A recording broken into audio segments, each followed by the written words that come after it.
Assalamualaikum warahmatullahi wabarakatuh.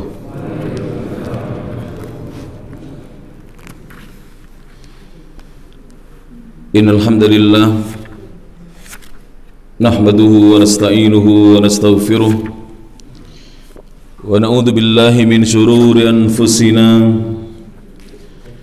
wa sayyiati a'malina. Man yahdihillahu fala mudilla lahu wa man yudlil fala hadiya lahu.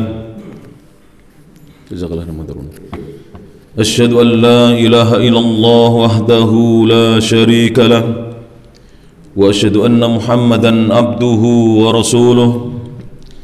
Ya ayyuhalladzina amanu taqullaha haqqa tuqatih wa la tamutunna illa wa antum muslimun. Ya ayyuhan nasu taqu rabbakumul ladzi khalaqakum min nafsin wahidah wa khalaqa minha zawjaha wa batha minhuma rijalan katsiran wa nisaa'a wattaqullaha alladzi tasaaluna bihi wal arham innallaha kana 'alaykum raqiba. Ya ayyuhalladzina amanu taqullaha wa qulu qawlan sadida yuslih lakum a'malakum wa yaghfir lakum dhunubakum wa man yuti'illaha wa rasulahu faqad faza fawzan 'azima. Amma ba'd, fa inna asdaqal hadithi kitabullah wa khairal huda huda Muhammadin sallallahu alaihi wa ala alihi wasallam wa syarral umuri muhdatsatuha fa inna kulla muhdatsatin bid'ah wa kulla bid'atin dhalalah wa kulla dhalalatin finnar. Jamaah kajian Masjid Al-Falah Kota Kediri rahimani Allah wa iyyakum. Alhamdulillah, segala puji hanya milik Allah Subhanahu wa taala. Alladzi bi ni'matihi, yang dengan nikmat dan karunia dari Allah Subhanahu wa taala semata tatimmus sholihat, segala kebaikan menjadi sempurna. Kita bersyukur kepada Allah dan tidak bosan-bosan saya mengajak kepada diri pribadi saya dan juga para jemaah sekalian untuk senantiasa menambah syukur kita kepada Allah Subhanahu wa taala. Karena Allah berjanji bagi mereka-mereka yang bersyukur, Allah akan memberikan tambahan karunia kepada mereka, tambahan nikmat kepada mereka-mereka yang bersyukur.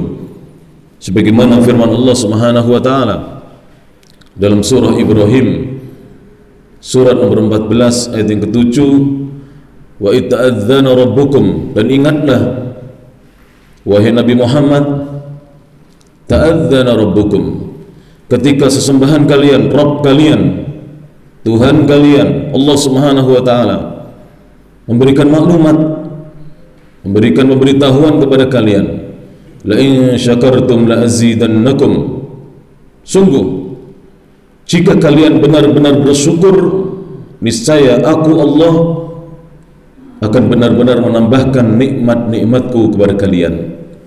Wala in kafartum, namun jika kalian melakukan hal yang sebaliknya, kalian kufur nikmat, kalian tidak mau bersyukur, inna adzabi lasyadid, sesungguhnya azab, siksaan dariku benar-benar amatlah berat bagi mereka-mereka yang kufur nikmat.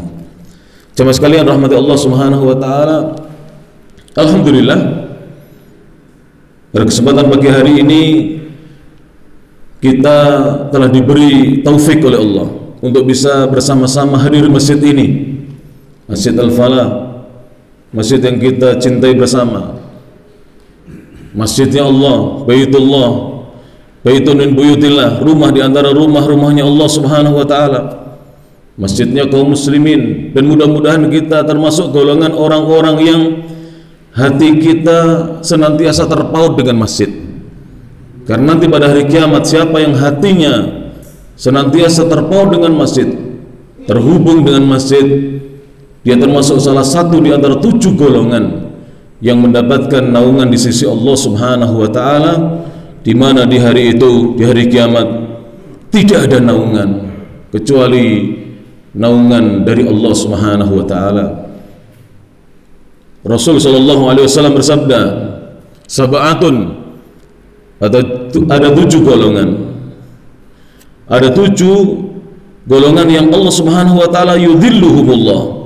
Allah akan memberikan dhil, naungan kepada mereka. Yauma la dhilla illa dhilluh, pada hari di mana tidak ada naungan sama sekali kecuali naungan dari Allah Subhanahu wa taala. Hari di mana betul-betul matahari sangat dekat dengan kepala kita, dan ketika itu tidak ada naungan teduhan kecuali dari Allah Subhanahu wa taala.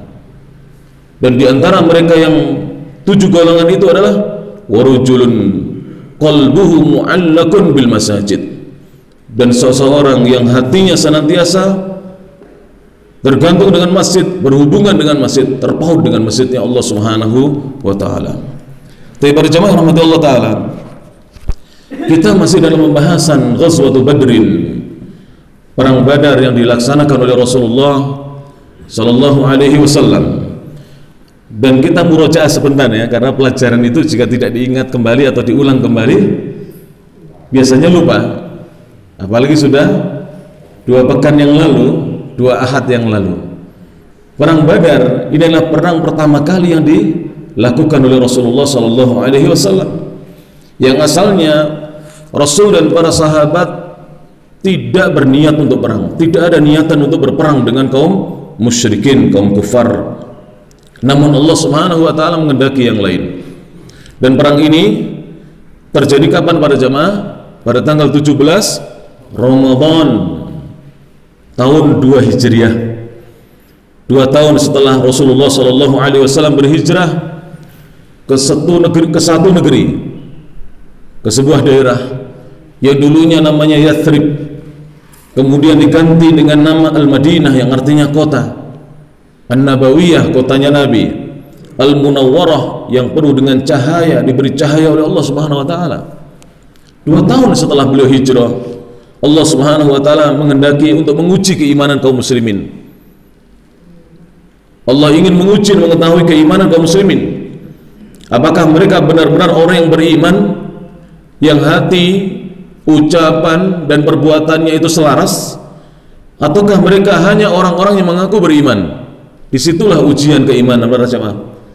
Pada tanggal 17 Ramadan, dikala manusia sedang berpuasa bulan Ramadan tahun 2 Hijriah, dan tepatnya di sebagian kitab As-Sirah An-Nabawiyah dikatakan ketika itu bertepatan dengan tanggal 13 Maret 624 Masehi.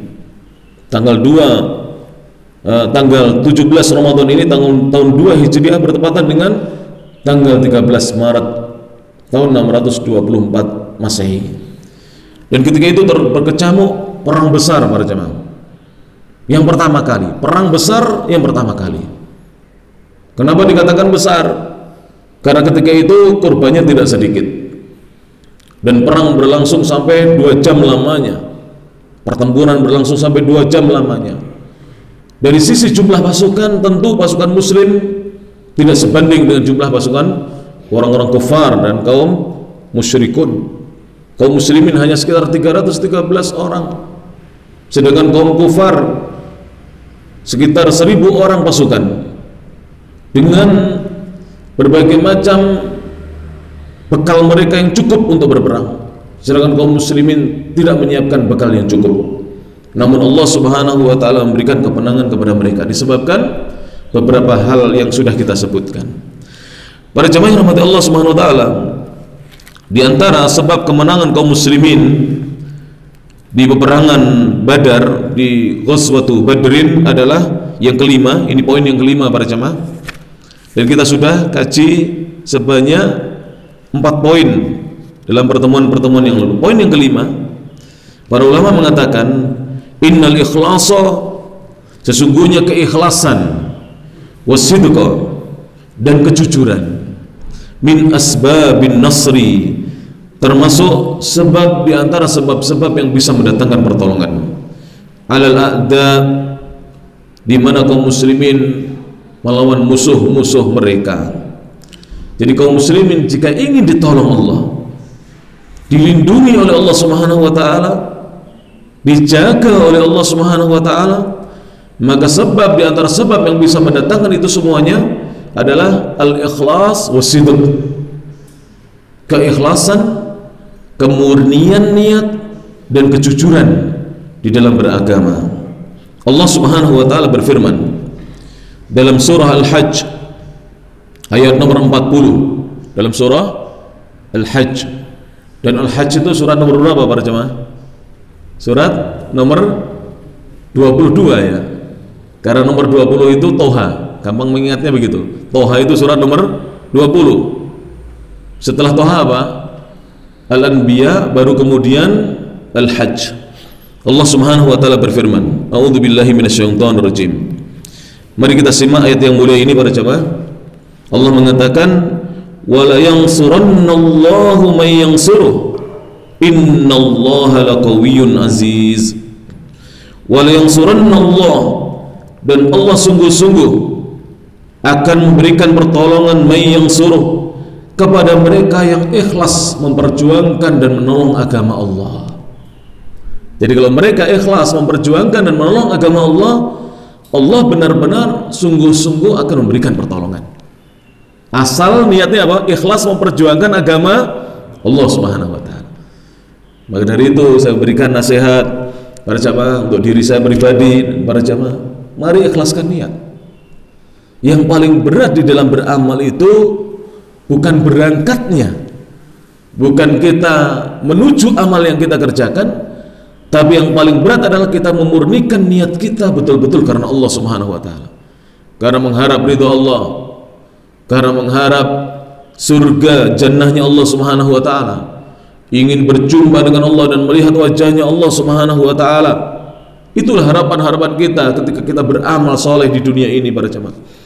Kalau kita beramal dengan cara amal yang demikian ini, amal kita betul-betul di dalamnya terdapat al-ikhlas, dan kita betul-betul tergolong kaum mukhlisun, orang-orang yang benar-benar ikhlas di dalam beramal, fa insyaallah janji Allah ini akan Allah wujudkan.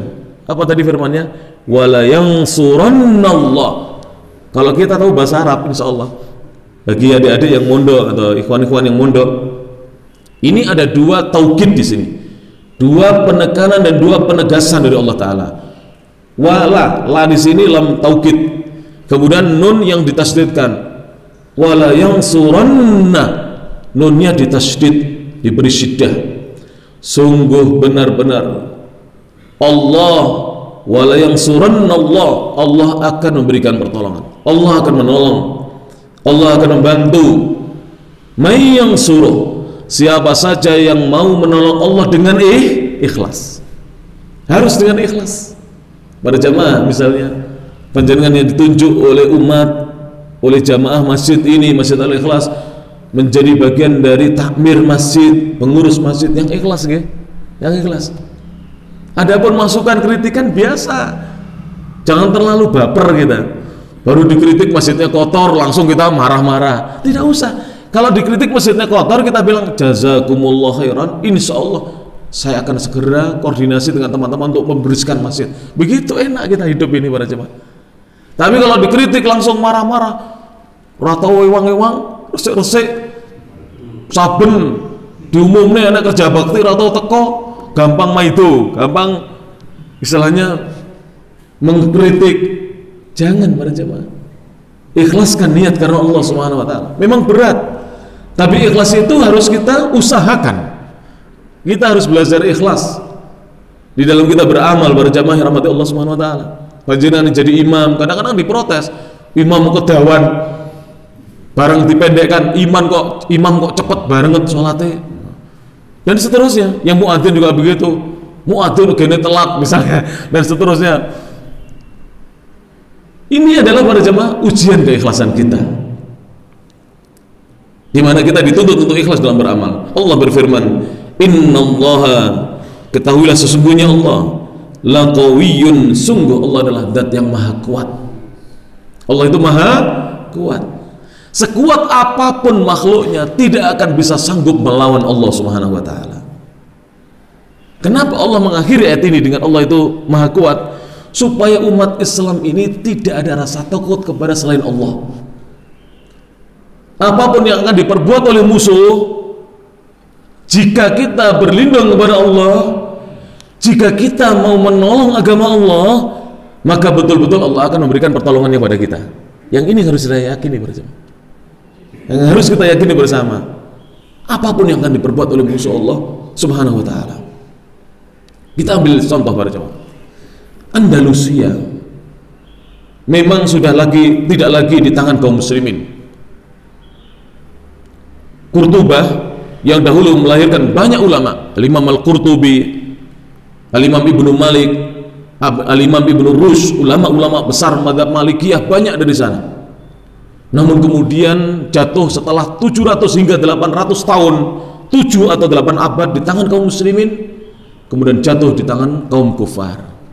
Saya mau bertanya, apakah sama sekali kalau panjenengan pergi ke Spanyol tidak ada kaum muslimin di sana? Masih ada, alhamdulillah. Apakah di negara-negara Eropa yang lainnya atau negara-negara yang lain kaum muslimin hilang? Tidak. Allah memberikan pertolongannya. Walaupun pertolongan Allah terkadang disertai dengan ujian, sebagai ujian bagi kaum muslimin kemarin, atau dalam pertemuan yang lalu sudah saya bacakan surat Al-Baqarah ayat berapa para jemaah? 155 ya. Walanabluwannakum. 100 berapa itu? 155 kalau tidak salah. Surat kedua ayat 155. Walanabluwannakum bisyai'im minal khauf. Dan sungguh benar-benar kami Allah akan berikan ujian kepada kalian bisyai'in, dengan sedikit saja. Allah tidak mengatakan banyak. Minal khauf, dari rasa takut. Takut menghadapi masa yang akan datang. Takut menghadapi situasi, takut dalam menghadapi musuh-musuhnya, takut kaum muslimin. Tapi itu takutnya sedikit para jemaah. Wal ju', dan juga rasa lapar, kelaparan yang menimpa kaum muslimin, paceklik, kemiskinan dan seterusnya. Tidak usah takut. Alhamdulillah kita masih bisa maem ya para jemaah. Kita masih bisa makan. Beberapa waktu yang lalu berjamaah yang rahmati Allah Subhanahu wa ta'ala, saya ngajak anak-anak Madrasah Aliyah Ar-Rabithah untuk flashback ke belakang, melihat kondisi beberapa tahun yang lalu. Saya ajak menulis di Google ya. Coba kita tulis ya, kita tulis pada tahun sekitar 1970-an sampai 80-an harga sepeda motor berapa? Tak tak tak tak tak, muncul klik 750.000. Paling mahal 2 juta sepeda motor. Berapa para jemaah? 750.000. Kalau uang sekarang gaji 1 bulan beli motor baru. Tapi di saat itu yang punya sepeda motor bisa dihitung dengan jari. Sekarang harga sepeda motor melambung tinggi sampai 18 juta kontan cash baru, 20 juta kontan dan cash baru, 26 juta, 30 juta bahkan lebih. Tapi alhamdulillah hampir setiap rumah di antara rumah-rumah kaum muslimin sudah ada kendaraan bermotor ini. Alhamdulillah, ujian dari Allah Subhanahu wa ta'ala. Maka Allah mengatakan tadi, wal ju' wa naqsim minal amwal, dan diuji dengan kekurangan harta benda, wal anfus, kehilangan jiwa, ada yang meninggal, was samarat, dan juga kekurangan buah-buahan hasil bumi. Wa basyirus sabirin, apa yang dikatakan Allah? Gembirakan, kabarkan kabar gembira ini wahai Nabi Muhammad, sampaikan kabar gembira ini wahai Nabi Muhammad, as-sabirin, kepada orang-orang yang mau sabar. Dan sabar itu ada 3 macam, 3 unsur yang harus kita penuhi. Apa itu para jamaah? Yang pertama, as-sabru ala ta'atillah, bersabar senantiasa menjalankan ketaatan kepada Allah. Yang kedua, was-sabru an maksiatillah, bersabar di dalam meninggalkan dan menjauhi maksiat kepada Allah Subhanahu wa ta'ala. Dan yang ketiga, was-sabru ala aqdarillahil mu'limah, bersabar di dalam menghadapi takdir-takdir Allah, ketentuan-ketentuan Allah yang menyakitkan hati kita. Harus sabar para jamaah ya rahmat Allah Subhanahu wa ta'ala. Saya barusan membaca, dan sepertinya ini menimpa seluruh negeri di dunia ini. Negara-negara dunia mengalami di masa pandemi ini para jemaah. Harga-harga melonjak para jemaah. Terutama negara yang semuanya serba impor, ya. Kalau semuanya serba impor, tidak bisa menghasilkan di negerinya sendiri, harga melonjak. Iya para jemaah. Saya mendengar dari sebagian saudara kita yang tinggal di kota Ad-Dammam, Saudi Arabia. Sawurma, makanan khas sana, sawurma, yang biasanya dulu harganya 2 rial, sekarang ini paling murahnya 5 rial, naik. Para jemaah rahmati Allah Subhanahu wa taala. Di sini pun demikian. Tapi alhamdulillah Allah masih memberikan kaum muslim ini kesempatan untuk bisa hidup. Nyatanya walaupun harganya itu naik atau berubah harga, kita masih bisa beli. Panjenengan kula lan panjenengan tasih saged, panjenengan sakit dahar kula kita tasih saged mam. Panjenengan tasih saged mundut napa-napa kula nggih saged tumbas napa-napa, alhamdulillah. Nikmat dari Allah Subhanahu wa taala. Enggak usah jauh-jauh.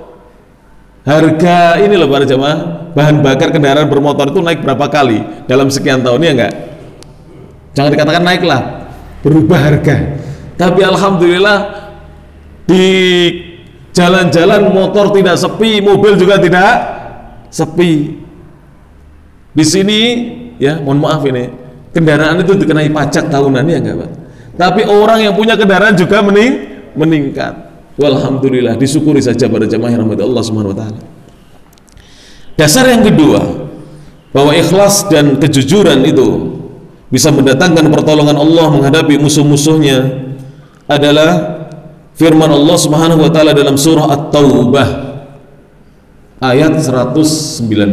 Surat At-Taubah surat nomor berapa para jemaah? At-Taubah itu setelah Al-Anfal 9, sebelum Yunus. Allah berfirman dalam surah Taubah, kita dengarkan ayatnya. Ya ayyuhalladzina amanu, wahai orang-orang yang beriman. Yang dipanggil siapa? Khitabnya ditujukan kepada orang-orang yang beriman. Jadi mukhatabnya adalah orang-orang yang beriman. Ini dipanggil adalah orang-orang yang beriman. Allah memanggil orang-orang yang beriman. Allah tidak mengatakan ya ayyuhan nas, wahai sekalian manusia, tidak. Ya ayyuhalladzina amanu, wahai orang-orang yang beriman. Apa yang dikatakan Allah? Ittaqullah, bertakwalah kalian kepada Allah Subhanahu wa taala. Takwa itu apa para jemaah? Takwa itu unsurnya 2. Apa itu? Fi'lul awamir, menjalankan perintah Allah dan Rasulnya sallallahu alaihi wasallam. Dan yang kedua, wastinabun nawahi, menjauhi larangan Allah dan larangan Rasulnya sallallahu alaihi wasallam. Ada satu ucapan ulama yang ucapan ini memberikan definisi arti makna dari takwa, dan maknanya mencakup para jemaah. Panjenengan mirengaken, saya bacakan ucapan seorang ulama, Al-Imam Tolok Ibnu Habib rahimahullahu taala. At-taqwa, takwa itu kata beliau ini adalah makna yang luar biasa para jemaah ya rahmat Allah Subhanahu wa taala. Antuti Allah, kamu mentaati Allah, ala nurin min Allah, ketika kamu mentaati Allah Subhanahu wa taala itu di atas apa? Cahaya dari Allah Subhanahu wa taala, berdasarkan Al-Qur'an dan Sunnah. Terju rahmat Allah, yang kamu harapkan hanya rahmatnya Allah Subhanahu wa taala. Masya Allah, kalau kita bisa berjamaah mentaati Allah Subhanahu wa taala di atas petunjuk Al-Qur'an dan Sunnah dan mengharapkan rahmat Allah, inilah takwa. Wa tatruku ma'siyatahu, dan kamu meninggalkan kemaksiatan kepada Allah, ala nurin min Allah, di atas cahaya petunjuk dari Allah. Takhafu iqabah, di mana kamu ketika meninggalkan maksiat itu kamu takut akan hukuman dan siksaan dari Allah Subhanahu wa taala. Maka orang bertakwa itu adalah orang yang senantiasa pada jamaah berbuat yang demikian ini. Ketaatannya karena mengharapkan rahmat Allah dan surganya. Kemudian ketika dia meninggalkan maksiat itu karena takut dari hukuman dan azabnya Allah Subhanahu wa taala. Maka Allah menyuruh kepada orang-orang beriman untuk bertakwa. Ya ayyuhalladzina amanu, ittaqullah. Sekarang para jamaah, kenapa yang dituju pertama bukan orang-orang sembarangan, hanya orang-orang yang beriman? Karena orang yang beriman itulah yang dimudahkan untuk bertakwa. Jadi para ulama mengatakan, karena li'annal iman yahmilul abda ala taqwallah, karena iman itu akan membawa diri seorang hamba untuk bertakwa kepada Allah Subhanahu wa taala jika sudah ada iman. Pertanyaan yang kedua, kenapa orang beriman disuruh bertakwa? Bukankah orang beriman sudah bertakwa? Bukankah orang beriman sudah bertakwa? Jawabannya belum, para jamaah. Karena iman itu adalah amalan hati, sedangkan takwa itu adalah amalan hati, amalan lisan, dan amalan anggota badan. Maka keimanan di dalam hati, ketika kita percaya kepada Allah, iman kepada Allah, iman kepada malaikat-malaikat Allah, percaya adanya malaikat, kemudian iman dengan kitab-kitabnya Allah, iman dengan para utusannya Allah, iman dengan hari akhir atau hari kiamat, iman dengan takdirnya Allah yang baik maupun yang buruk, maka keimanan kita ini harus ada wujudnya dalam ucapan lisan, bukan hanya keyakinan dalam hati, dan juga amal perbuatan. Karena sudah pernah saya sampaikan ya, iman itu tidak boleh lepas dari tiga ya. Yang pertama apa para jamaah? Qaulun bil lisan, ucapan dengan lisan. Yang kedua, wa tasdiqun bil janan, pembenaran dalam hati. Yang ketiga, wa amalun bil arkan, amalan dengan anggota badan. Yazidu bi ta'atir rahman, iman itu akan terus bisa bertambah dengan seorang mentaati Allah yang Maha Rahman, yang Maha Pemurah. Yang terakhir, yang kelima, wa yanqusu bi ta'atis syaitan, dan seorang itu imannya bisa berkurang dengan dia mentaati syaitan. Jadi iman harus ada tiga. Tiga ini apa ini para jamaah? Ucapan lisan, pembenaran dalam hati, dan amalan dengan anggota badan. Kemudian unsur yang keempat, kelima ini harus wajib diwaspadai oleh seseorang. Iman bisa bertambah dengan seorang mentaati Allah, dan iman bisa berkurang ketika seorang mentaati syaitan, mengikuti gerak langkah syaitan. Para jemaah yang rahmati Allah Ta'ala, Allah mengatakan setelah Allah memerintahkan orang-orang beriman untuk bertakwa, wa kunu ma'as shadiqin, dan jadilah kalian bersama orang-orang yang jujur. Bersamalah kalian orang-orang yang jujur. Kita disuruh bersama orang-orang yang jujur. Maka mari para jamaah, jadikan prinsip hidup kita as-sidqu, kejujuran. Dimanapun kita berada, sepahit apapun akibatnya, jujur. Jujur para jamaah. Jujur. Misalnya saya diundang sama Pak Gito sama Pak Ainun misalnya ya, diundang khutbah Jumat, terus ternyata jadwalnya bentrok tempuk dengan masjid yang lain, ngomong aja, ngapunten Pak Gito, kula tempuk, kula milih mereka soalnya mereka jarang, mereka pun sering lah. Jujur, enak para jamaah. Jangan bilang ngapunten Pak Gito enten halangan. Lah, orang yang halangan ngapusin halangan. Ngomong saja, saya tempuk. Enak para jemaah.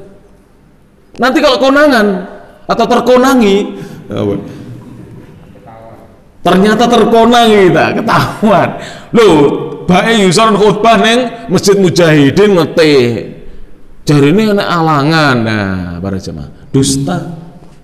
Dusta para jemaah, tidak jujur. Bapak-bapak juga begitu. Nggih para jemaah nggih. Kemudian misalnya panjenengan di kantor ada apa begitu, pulang terlambat, biasanya pulang jam 4, tiba-tiba ini maghrib belum sampai rumah, setengah 7 baru sampai rumah, sampai sholat di perjalanan. Ditanya istri, jujur saja. Ada apa jujur, ketemu siapa jujur. Walaupun istri cemburu gak apa-apa, yang penting jujur, gak usah disembunyikan. Kita ngomong sembunyi, oh dek tadi begini begitu dan seterusnya. Ternyata tetangganya ngomong, mau Pak Ainun yang kono, Pak kita yang lain, ini kan bahaya nih para jamaah. Kejujuran itu penting para jamaah. Allah mengatakan, wa kunu ma'as shadiqin, wahai orang-orang yang beriman, yang kalian sudah bertakwa kepada Allah, bersamalah kalian dengan orang-orang yang jujur. Jadilah kalian bersama orang-orang yang jujur. Berarti jadilah kalian orang-orang jujur bersama mereka. Dan kejujuran itu mendatangkan pertolongan Allah Subhanahu wa taala. Para jamaah yang rahmati Allah Subhanahu wa taala, poin berikutnya, poin yang keenam, disebutkan oleh para ulama Ahlus Sunnah wal Jamaah di sini, annallaha ta'ala, sesungguhnya Allah taala yujibu da'watal mu'minin, Allah akan mengijabahi. Ini pelajaran dari perang Badar ini. Kalau nanti cukup saya akan kaji sedikit perang Uhud. Karena perang Uhud itu terjadi tidak begitu lama setelah terjadinya perang Badar. Allah yujibu, mengijabahi da'watal mu'minin, doanya orang-orang yang beriman. Mengijabahi itu apa berarti? Mengabulkan. Allah mengabulkan, memperkenankan doanya orang-orang yang beriman. Idastaghathu bihi, apabila mereka mau beristighatsah, meminta pertolongan saat kaum mukminin ini menghadapi problem-problem yang berat kepada Allah Subhanahu wa taala. Jadi kalau ada problem berat, tidak cukup kita hanya musyawarah, sidang tidak cukup. Harus meminta tolong kepada siapa? Allah Subhanahu wa taala. Tidak cukup. Banyak negeri-negeri terpuruk karena dia bersandar kepada ahli-ahli di negeri itu, cendekiawan dan ilmuwan di negeri itu. Dia tidak mau meminta tolong kepada Allah Subhanahu wa taala. Mintalah tolong kepada Allah Subhanahu wa taala, Allah akan mendatangkan pertolongannya. Kemudian Allah di sini menjanjikan bahwa orang-orang beriman yang mau beristighatsah akan betul-betul diijabahi oleh Allah Subhanahu wa taala. Allah berfirman dalam surah Al-Anfal ayatnya nomor 9. Kalau tadi At-Taubah surat nomor 9, sekarang Al-Anfal surat nomor 8, ayatnya nomor 9. Kita simak ayatnya. Kata Allah Subhanahu wa taala, qala ta'ala, ittastaghithuna rabbakum, ingatlah wahai Nabi Muhammad ketika kalian meminta pertolongan, beristighatsah kepada Allah sesembahan kalian, fastajaba lakum, maka Allah mengijabahi permohonan kalian, istighatsah kalian. Anni mumiddukum, sesungguhnya aku wahai Nabi Muhammad betul-betul menolong kalian, memberikan pertolongan kepada kalian, bi alfim minal malaikati murdifin, dengan 1000 malaikat yang turun dengan berbondong-bondong, satu persatu turun. Jadi turun malaikat dari sisi Allah Subhanahu wa taala untuk memberikan pertolongan kepada Nabi Muhammad sallallahu alaihi wasallam. Oleh karena itu di dalam peperangan Badar, ahli-ahli perangnya orang Arab, para jamaah, ahli perangnya orang Arab itu mendapati hal-hal yang aneh, keanehan-keanehan yang menimpa korban-korban perang mereka yang mati di karangan mereka. Korbannya itu kok aneh, matinya itu tidak wajar, begitu para jamaah, matinya itu tidak wajar. Jadi bagaimana korban perang itu mati tidak seperti dipedang oleh manusia? Di antaranya apa para jamaah? Jari-jarinya itu putus. Ternyata para jamaah, yang memerangi mereka adalah malaikat-malaikat Allah yang diutus oleh Allah turun kepada mereka. Karena Rasulullah malam hari sebelum terjadinya perang, beliau beristighatsah, memohon pertolongan kepada Allah karena ini masalah yang genting, yang berat, yang dihadapi oleh kaum muslim, problem yang berat sekali. Maka Allah Subhanahu wa taala mengijabahi istighatsahnya Rasulullah sallallahu alaihi wasallam dan orang-orang yang beriman.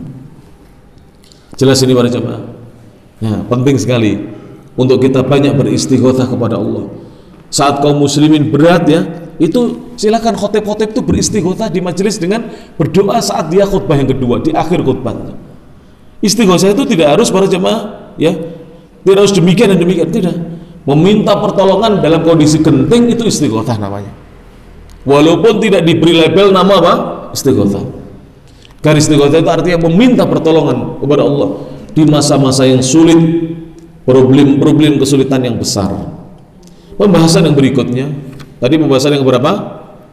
Yang ke-6 ya ta? Sekarang pembahasan yang ke-10. Tadi pembahasan yang ke-berapa? Ke-6, sekarang pembahasan yang ke-10. Tuh. Kok guceng bener kan? Pembahasan yang ke-10 betul kan? Setelah 6 berapa? 6? 7, 8, 9, nah setelah itu kan 10 kan? Iya. Tapi sekarang yang ke-7 dulu para jemaah. Pembahasan yang ke-7. Masya Allah. Dulu saya tadi lihat pukul 05.36. Berarti saya selesaikan nanti insya Allah mendekati jam 6. Biar enak nanti kita. Betul apa toh? Ngaji perpanjangan waktu para jemaah. Coba kalau bebal-balan perpanjangan waktu harus.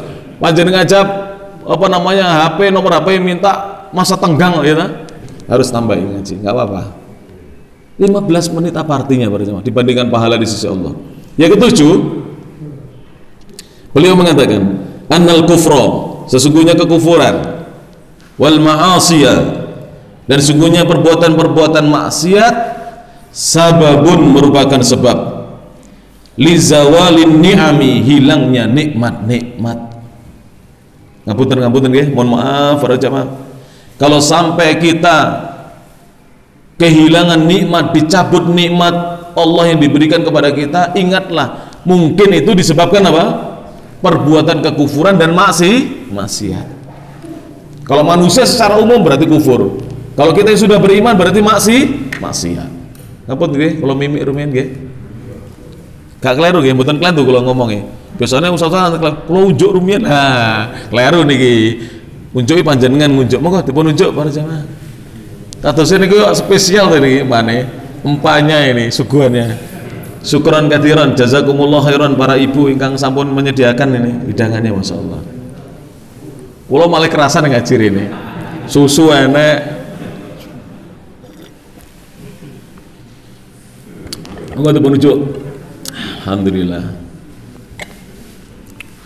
Sesungguhnya perbuatan kekufuran dan kemaksiatan sababun merupakan sebab lizawalin ni'ami, hilangnya berbagai macam kenikmatan. Bukan hanya satu nikmat para jemaah, ngapunten nggih.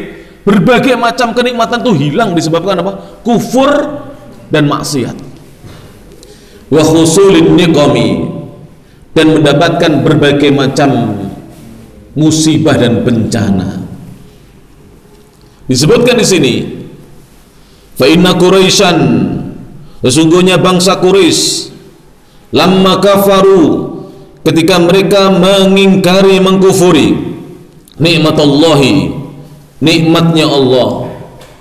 Mana para jamaah? Dalam sejarah bangsa Quraisy mengingkari nikmatnya Allah. Bi irsali hadan nabiyil karimi, yaitu dengan mereka mengingkari dan mendustakan nabi yang mulia ini. Jadi mendustakan nabi ini termasuk kufur nikmat. Lu kok sakit kan ya? Makanya sering saya dulu bingung saya. Ada sebagian kiai dan ustadz tuh seingat saya mengatakan begini, orang ngaji lo kufur nikmat. Saya belum bisa dong saya.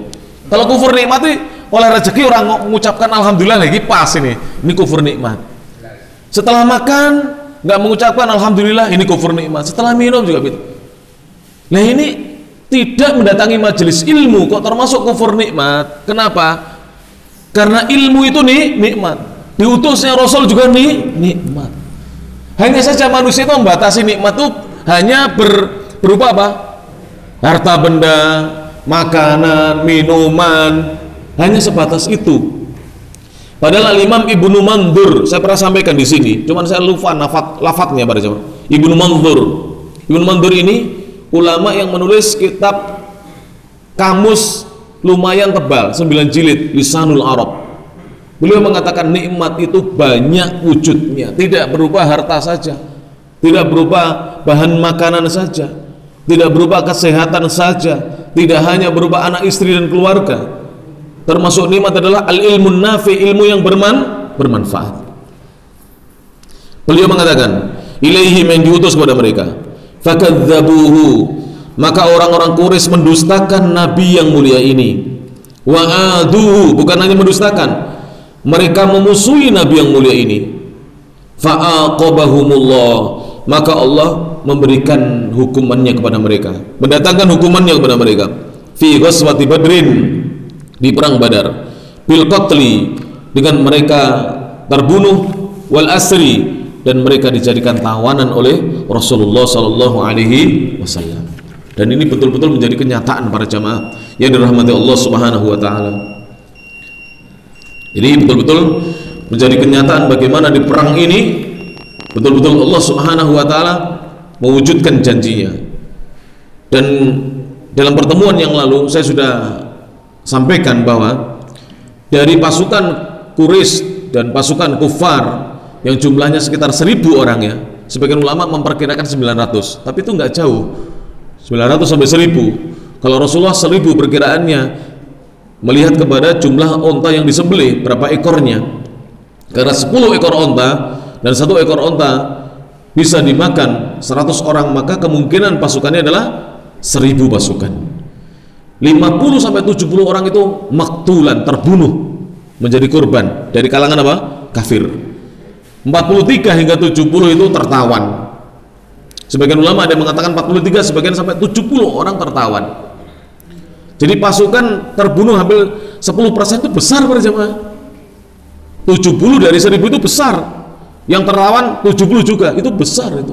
Kalau perang 10% pasukan tertawan dan 10 pasukan terbunuh, ini besar ini para jemaah. Kerugian besar di kalangan mereka. Kenapa mereka menghadapi hal yang demikian ini?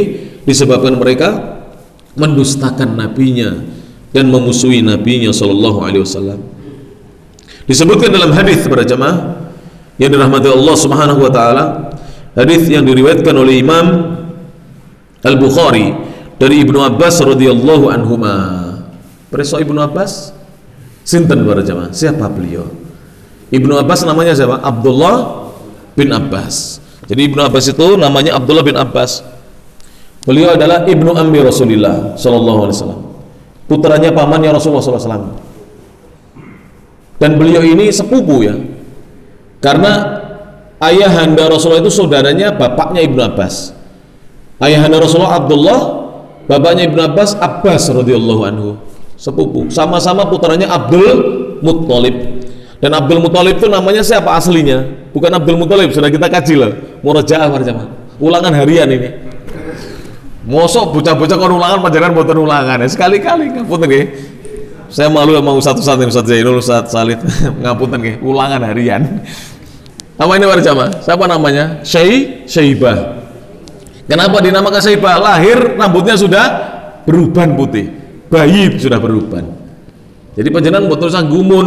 Misalnya panjenengan kagungan wayah punya cucu loh. Lenduk, anakmu kok rambutnya wanen atau misalnya merah seperti jagung, nggak usah heran. Kakeknya Rasulullah rambutnya putih ketika lahir, sampai dinamakan Syaibah yang sudah beruban.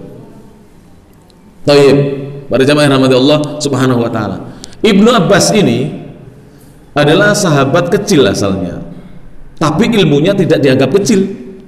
Karena di masa kekhalifahan Amirul Mukminin Umar ibn Khattab, beliau ini masuk kayak kita ini MPR, Majelis Dewan Permusyawaratannya Umar. Sampai sahabat-sahabat yang senior, kibar, bertanya kepada Umar, kenapa engkau memasukkan Ibnu Abbas dan tidak memasukkan anak-anak kami? Apa bedanya anak kami dengan Ibnu Abbas, bocah ini? Karena Ibnu Abbas itu lahir tahun 3 sebelum Hijriah. Jadi ketika Nabi hijrah baru berusia 3 tahun, masih batita, bayi 3 tahun, masih batita. Rasul wafat, beliau belum genap kata para ulama 13 tahun. Abu Bakar wafat, beliau belum genap 15 tahun atau 15 tahunan. Di masa Umar, beliau masih usia 15 tahun. Kelas pinten nih? 2 atau 3 SMP ya enggak? Atau 1 SMA? 3 SMP lah, ambil tengah-tengah. 15 tahun. Sudah masuk Dewan Musyawarahnya, tim penasehat presiden ini. Bayangkan. Dewan Musyawarahnya Amirul Mukminin. Semua cemburu para jamaah. Maka Umar ngetes, yang dites bukan anak-anaknya sahabat, bapak itu dites. Coba jawab tentang surat An-Nasr, idza jaa nasrullahi wal fath. Ayat ini berkaitan tentang apa? Mereka menjawab ini, itu. Tanya kepada Ibnu Abbas, Ibnu Abbas, apakah benar jawabannya? Tidak. Ayat ini berkaitan tentang apa? Tentang ajalnya Rasulullah SAW. Semua terdiam. Anak 15 tahun mengalahkan orang-orang dewasa pada jam ilmunya. Makanya panjenengan buatan parang ngeremehkan anak-anak yang sekolah di pesantren, madrasah itu. Walaupun kecil harus kita hormati pada jam. Yang sekolah di Lirboyo, sekolah di pondok-pondok di sekitar sini, yang sekolah di madrasah Islam itu. Panjenengan loh, kalau dites Qur'annya kawon panjenengan.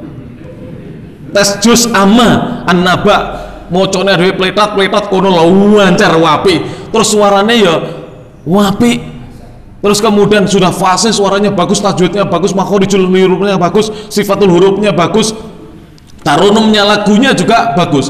Lah kita ini dari lahir sampai sekarang lagunya gak berubah-ubah. Gak bisa diremehkan anak-anak kita itu, apalagi bahasa Arabnya, anak pesantren apalagi baca kitabnya lancar, kita gondrong kayak gak lancar ya udah. Apa kita gondrong? Al-Quran dan hadis itu kan ada harokatnya pada jam. Terjemahan moco Arabnya aduh plegak plegu. Anak-anak pondok itu masya Allah gundul gak ada apa-apanya. Seandainya dihilangkan titiknya pun mereka bisa pada jam. Bener. Saya pernah ngetes beberapa santri, saya hilangi titiknya, bisa mereka baca itu, masya Allah. Itu kayak keajaiban apa? Anak-anak yang sudah diajari bahasa Arab dan agama. Saya pernah sampaikan pada anak-anak kita kalau ingin cerdas, ajari agama sebelum diajari umum, itu nanti cerdas. Makanya saya sampaikan, kalau bisa putra putri panjenengan itu mulai TK sampai SMA itu belajar agama dulu, maksudnya sekolah-sekolah agama, baru perguruan tinggi silakan milih. Nah, mau sekolah apa? Kedokteran, ekonomi, teknik, jadi tentara, polisi, jadi ustadz, silakan. Tapi sudah cerdas nanti dokternya, bener pada jemaah, dan terbimbing oleh agama Islam. Maka di sini Ibnu Abbas berkata, dengarkan Ibnu Abbas. Beliau lahir tahun berapa tadi? 3 sebelum Hijriah. Wafat tahun 68 Hijriah, di usia 71 tahun beliau ini. Ibnu Abbas radhiyallahu ta'ala anhuma. Dan beliau banyak meriwayatkan hadis, kalau tidak salah hadisnya itu 1660 hadis. Beliau ini radhiyallahu anhu. Sahabat kecil tapi mentes. Sampai digelari oleh Rasulullah turjumanul Quran, penerjemahnya Al-Quran. Dan ulama Ahlussunnah menggelari beliau habrul ummah. Habru ya, bukan hibru. Kalau hibru itu tinta, kalau habr itu alim, ulamanya umat. Masih kecil sudah digelari apa? Ulamanya umat. Di masa pemerintahan Utsman beliau menjadi Amirul Hajj. Tahu Amirul Hajj? Pimpinan jamaah hajinya kaum muslimin. Jadi negara Madinah waktu itu di bawah pimpinan Utsman itu kalau haji yang mimpin menteri agamanya Ibnu Abbas, Amirul Hajjnya. Masya Allah. Karena dahulu sampai sekarang yang namanya Amirul Hajj itu harus siap menjadi apa? Dewan fatwanya. Jadi kalau jamaah haji nggak paham itu tanya kepada pimpinan jamaah hajinya pada jamaah. Jangan Amirul Hajj kayak sopo-sopo, ini keliru ini. Harus orang yang berilmu. Amirul Hajj, pimpinan jamaah itu harus orang yang berilmu. Kalau ditanya tentang masalah haji yang pelik, karena haji itu nggak mudah. Kalau masalah puasa mudah, sholat mudah. Haji ini masalah yang pelik pada jamaah. Harus orang yang berilmu. Beliau mengatakan, alladzina baddalu nikmatallahi kufran, orang-orang yang telah mengganti nikmat Allah dengan kekufuran.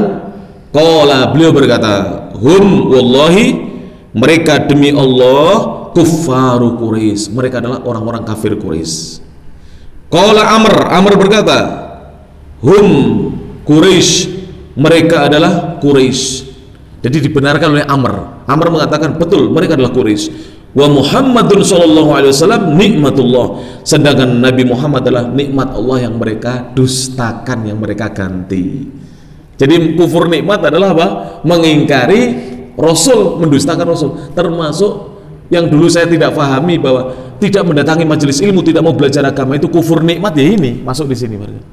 Karena sekarang nggak ada Rasul, tapi yang ada adalah ayat-ayat dan hadis yang dibaca oleh para guru kita, para ustaz dan kiai kita. Kalau kita tidak mau mendengarkan berarti kita kufur nikmat. Kufur nikmat para jamaah yang dirahmati Allah Subhanahu wa taala. Alhamdulillah panjenengan mboten enten sing kundur kalau lirik. Saya jangan lihat jam. Pokoknya perjanjian dengan saya kalau lihat jam pengajiannya ditunda pulangnya. Nggih, sedap insyaallah. Santai mawon ngaji itu insyaallah. Tapi alhamdulillah panjenengan kelihatan masyaallah semangat ngajinya para jamaah. Allah berfirman, pembahasan yang berapa sekarang? 8, poin yang ke-8, hirsul kuffari alal haya. Pelajaran yang bisa dipetik, hikmah-hikmah dan fawaid yang bisa dipetik dari Ghazwatu Badrin, perang Badar, adalah semangat dan gigihnya orang-orang kafir alal hayati, untuk hidup. Jadi orang kafir itu kalau untuk urusan hidup ini semangat dan gigih. Kalau untuk urusan apa? Hidup, maksudnya urusan duniawi, itu semangat dan gigih. Semangat para jemaah orang-orang kafir itu. Bener. Panjenengan subuh sudah semangat ke masjid, mereka juga semangat itu. Pokoknya urusan duniawi mereka semangat. Kalah semangat kita. Makanya kita nggak, coba orang-orang kita, ini penemuan dari mana Pak? Orang-orang kafir gitu. Tapi ada sebenarnya orang Indonesia asli yang ahli dalam ini Pak Jamaah, membuat alat komunikasi tanpa kabel ini, HP ini. Sekarang di Jepang, diambil oleh Jepang. Doktor beliau. Pernah dengar nggak? Doktor, orang Indonesia asli. Kalau nggak salah orang Jawa juga. Dari sana gaji besar, dihormati pada jamaah. Ini betul-betul terjadi. Maka dengarkan ya, orang kafir itu semangat atas hidup. Saya pernah dapat dari guru saya, sudahlah kaum muslimin itu, yang penting semangat di dalam mengejar akhirat, dunia jangan dilupakan. Surat Al-Qasas surat apa itu? 77. Semangat mengejar akhirat, dunia dari dilupakan. Seandainya kita kalah dengan orang-orang kafir di dalam masalah duniawi, tidak apa-apa. Kenapa? Justru itu keuntungan bagi kita. Saya waktu itu yang delongop. Delongop itu apa? Mendelongop. Kayak wajarnya delongop tak? Tandeknya di saya mendelongop. Ya. Katanya guru saya begini, biar orang kafir yang ngurusi HP, membuat ini, penemuan ini, awal itu lah sibuk sholat. Nah sekarang kalau kita sibuk utak-utak HP, sholat subuh ora, sholat duhur ora, biar kita bisa ibadah sholat. Masya Allah ini. Ini bagi kita yang kalah urusan dunia. Jadi kalau urusan dunia kalah nggak apa-apa Pak Jamaah. Tapi kalau akhirat kalah, jangan. Kita dalam urusan akhirat justru apa? Fastabiqul khairat. Berlomba-lomba dalam urusan akhirat. Misalnya begini. Panjenengan mireng putrane misalipun nggih, putranipun tanggiyunipun panjenengan wis hafal juz 30, juz 29, juz 28, cik kelas 3 SD. Lah panjenengan harusin, "Le kowe mbok iso ngono to le, ayo ke tanggamu kuwi lho. Mas kuwi lho wis hafal, sampeyan wis kelas 4 malan, dhuwur sampeyan kelas e." Itu harus kita fastabiqul khairat. Tapi kalau urusan dunia tidak usah para jemaah. Urusan dunia biarkan mereka. Kita mengejar akhirat tanpa melupakan dunia. Disebutkan dalam Al-Quran para jemaah, bahkan mereka itu orang-orang kafir itu wahubbuhum laha, dan mereka itu sangat cinta kepada dunia. Allah berfirman dalam surah Al-Baqarah ayat nomor 96. Saya sebutkan begini nggih, mengenai panjenengan catat nanti dicari loh Pak, karena saya salah sebut. Kapan hari saya diingat oleh Bapak panjenengan asmanipun sinten? Pak sinten? Pak Kasburi, saya diingatkan saya salah sebut nomor surat kitab saya keliru di situ, nggak apa-apa. Ya. Saya sebut begini bukan berarti karena saya salah nulis, sudah tak tulis ayatnya, keliru nulis sama nomornya ini. Nggak apa-apa, bro. Nanti dicari. Allah berfirman dalam surat apa tadi? Al-Baqarah 96, kata Allah, "Wala tajidannahum ahrasan nasi ala hayah." Dan sungguh benar-benar kamu wahai Nabi Muhammad akan mendapati mereka adalah orang yang paling gigih, paling tamak, paling semangat terhadap kehidupan. Wa minal ladzina asyraku, dan juga orang-orang yang berbuat kesyirikan. Jadi orang kafir dan orang yang berbuat kesyirikan itu gigihnya hanya untuk urusan apa? Semangatnya hanya untuk urusan dunia. Milanipun nuwun sewu, kula mboten ngenyek. Tempat-tempat ibadah orang-orang di luar Islam itu sepi. Kalau nggak ada embel-embelnya loh, bagi-bagi iki, sepi itu. Kalau kita nggak ada pembagian apa-apa ya tetap datang ya. Ini kebetulan ada ya, kebetulan ada. Besok walaupun nggak ada tetap subuhan kita. Tapi orang-orang non kita ya, itu kalau nggak ada apa-apanya itu sepi para jamaah. Bener. Makanya di Eropa, di Belanda, di Denmark, di atau buahnya di negara-negara Eropa, contohnya di Belanda, banyak tempat-tempat ibadah mereka itu dibeli oleh kaum muslimin dijadikan masjid. Tapi sekarang dilarang ini. Alasannya untuk nguri-nguri apa namanya? Karena itu tempatnya masih asli apa namanya? Bangunan-bangunan lama. Alasannya cagar budaya begitu. Padahal sebenarnya tidak boleh jadikan masjid. Jadi lebih baik jadi suwung, angker, kosong daripada dijadikan masjid oleh orang Islam. Dibeli mbek wong Islam. Wong Islam patungan. Wong Islam niku nggih, walaupun kita melarat tapi sugih. Pokok purun apa? Tahun kerjasama, urunan kita. Iya jadi. Panjenengan pirsani teng pundi mawon, walaupun carane kadang-kadang kula nggih mboten setuju. golek sumbangan yang pinggir dalan ini untuk bangunan. Tapi ya jadi masjid ya, jadi. Berarti kaum muslimin ini masih termasuk dermawan para jemaah. Bener. Di tempat yang lain didol ya. Alhamdulillah di Kediri ini belum pernah saya mendengar ada masjid dijual ya. Sampai nek masjid dijual toko ya para jemaah. Ya. Insya Allah nggak ada di sini. Orang Islam tidak sejahat itu para jemaah. Alhamdulillah. Maka Allah mengatakan, ya waddu ahaduhum. Salah satu dari mereka betul-betul sangat menginginkan lau yu'ammaru alfasana, seandainya mereka diberi umur 1000 tahun, bukan untuk ibadah, untuk mengumpulkan dunia. Kalau kita kan pengen diberi umur panjang supaya iso tetap ngaji, ibadah, ngomong putu kan ngaten nggih. Tapi kalau orang kafir tidak, macam wa ma huwa bimuzahzihi minal adab, dan tidaklah dia bisa menjauhkan orang itu dari siksaan Allah. Lau yu'ammar, seandainya diberi umur panjang. Seandainya betul diberi umur panjang oleh Allah, itu ternyata umurnya tidak digunakan untuk ketaatan. Wallahu basirum bima ya'malun, dan Allah Maha melihat tentang apa yang mereka perbuat. Alhamdulillah. Oke, sampun saged bersani ya jam mboten apa-apa. Pas ini, pas ini. 36 tambah 15 pinten? 51. Sampun pas ta? Alhamdulillah. Silahkan nggih sing mboten batal langsung sholat, lumayan itu. Hadisnya hasan, walaupun sebagian ulama mendoifkan, tapi insya Allah hadisnya hasan. Jika ada yang menghasankan, yang lain mendoifkan, kita cenderung kepada yang menghasankan, kecuali kalau hadisnya itu tidak ada satu orang yang menghasankan. Itu dalam pembahasan ilmu mustalah itu hadisnya doif. Kalau tidak ada yang menghasankan satupun, menyatakan baik, berarti sanadnya memang betul-betul doif. Tapi kalau ada yang menyatakan hasan, insya Allah sanadnya hasan. Sebab apa? Hadis doif ketemu hasan atau ketemu doif saja, kalau doifnya tidak terlalu bisa naik, apalagi ini ketemu hasan. Dan hadisnya hasan, dan namanya sholat apa ini? Isyraq atau sholat syuruk, ya. Sholat tulu 2 rakaat saja berjam. Dan ini bukan duha. Tapi sebagian ulama ada yang mengatakan duha, yang betul bukan duha, karena duha itu Nabi tidak pernah kerjakan di masjid. Beliau kerjakan di rumah duha itu. Dan duha itu minimal 2 sampai 8 atau 12. Kalau syuruk hanya 2 rakaat saja. Jadi beda, sholat ini beda berjamaah. Cuman waktunya sama, antara duha dengan syuruk ini sama. Kalau sudah setinggi satu penggala, sudah 1 tombak, dan ini sudah 1 tombak 15 menit dari terbitnya matahari. Demikian bisa disampaikan. Nyuwun ngapunten berjamaah, saya perpanjang hari ini, nggih. Mengurangi waktu goesnya panjenengan, nggih, mengurangi waktu istirahatnya panjenengan. Nyuwun ngapunten. Nggih, para ustadz yang hadir di sini, saya nyuwun ngapunten, Ustaz Zainul, Ustaz Salis, dan ustadz-ustadz yang lainnya. Ngapunten kalau saya terlalu panjang. Cah nom ngaji tuwo. Ini ada beliau ini, Ustaz Zainul, guru saya, favorit saya. Di Pare dulu saya sering mendengarkan beliau khutbah, khususnya khutbah Jumat. Seneng kula kali ya. Masya Allah. Dan saya berharap semuanya mudah-mudahan apa yang kita kerjakan di pagi hari ini dicatat sebagai amal soleh oleh Allah Ta'ala.